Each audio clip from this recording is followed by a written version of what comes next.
दोस्तों, अर्जुन ने भगवान श्री कृष्ण से कहा, हे केशव, तुम कहते हो कि हर प्राणी अपनी अपनी प्रवृत्ति के अनुसार अलग अलग कामना करता है, परंतु मेरे विचार में प्राणी में चाहे कोई भी गुण प्रधान हो, उसकी प्रवृत्ति कैसी भी हो, हर प्राणी एक ही तरह की कामना करता है। अर्थात हर प्राणी केवल सुख की कामना करता है, दुख की कामना कोई नहीं करता। वह कभी दुखी नहीं होना चाहता, इसलिए सदा सुख के लिए प्रयत्न करता रहता है, चाहे वह मनुष्य, राजा हो, रंक हो, स्त्री हो या पुरुष। श्री कृष्ण ने कहा, तुम ठीक कहते हो अर्जुन कि सब सुख की कामना करते हैं, परंतु सुख की परिभाषा हर एक व्यक्ति की प्रवृत्ति और रुचि के अनुसार बदल जाती है। जहाँ एक साधु पुरुष को दूसरों को सुख देखकर सुख मिलता है, दूसरों की सहायता करके वह खुश होता है, और एक नीच प्रवृत्ति वाला मनुष्य किसी को दुखी देखकर खुश हो जाता है। दूसरा अगर सुखी हो तो उसे देखकर दुख होता है।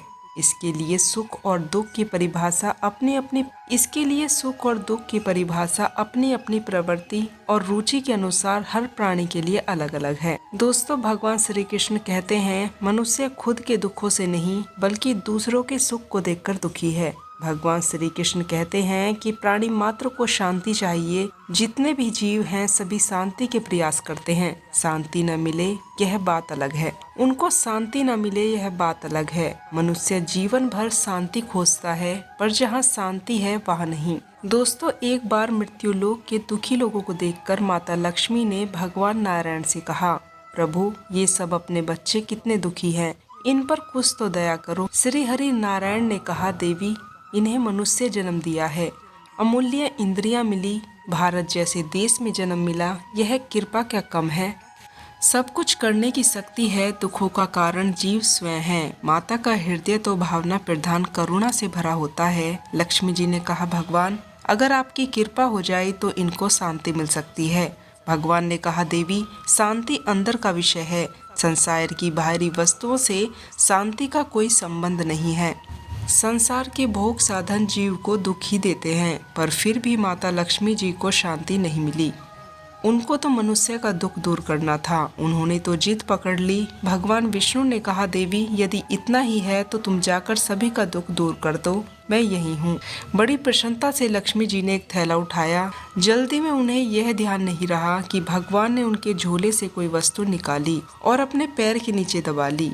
अति प्रसन्न होकर माता लक्ष्मी मृत्यु लोक में पहुंच गई। सभी से पूछा, जिसने जो मांगा उसको वही मुंह मांगा दिया। किसी के पास मकान नहीं था, उसको आलीशान मकान दे दिया। जिसका व्यापार कमजोर था उसका व्यापार हो गया।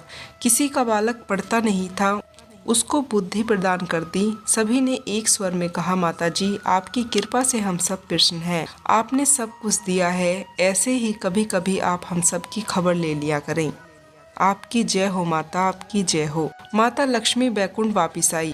भगवान नारायण ने कहा, अब सब कुशल से तो है ना। लक्ष्मी जी ने कहा, प्रभु, मृत्यु लोक के सभी प्राणी परम प्रसन्न हैं। जिसने जो मांगा मैंने उन्हें दे दिया, लेकिन एक बात बताने की कृपा करें प्रभु, मेरे जाते समय आपने थैले में से क्या चीज निकाली थी? जल्दी में थी तो मैं पूछना भूल गई। भगवान ने कहा, संसार के सुख, वैभव, पद, प्रतिष्ठा, सम्मान, तुम्हारी उपासना, तुम्हारी कृपा से जीव को मिल सकता है।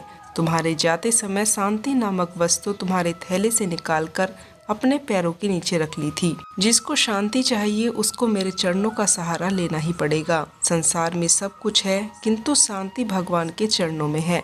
विचार करें, लक्ष्मी जी को भी शांति भगवान के चरणों में ही मिलती है।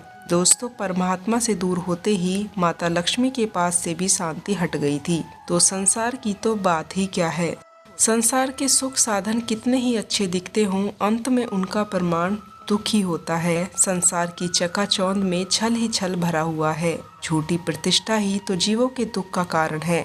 दोस्तों, इसी के साथ दुख और सुख की यह जानकारी यहीं समाप्त हुई। अगर आपको यह जानकारी पसंद आई हो तो चैनल से जुड़े रहने के लिए चैनल को सब्सक्राइब करें और मोटिवेट करने के लिए वीडियो को लाइक करें। तो दोस्तों, मिलती हूँ श्री कृष्ण के नए उपदेशों के साथ। तब तक के लिए आप लोग अपना ध्यान रखें, खुश रहें। जय सनातन, जय श्री कृष्ण।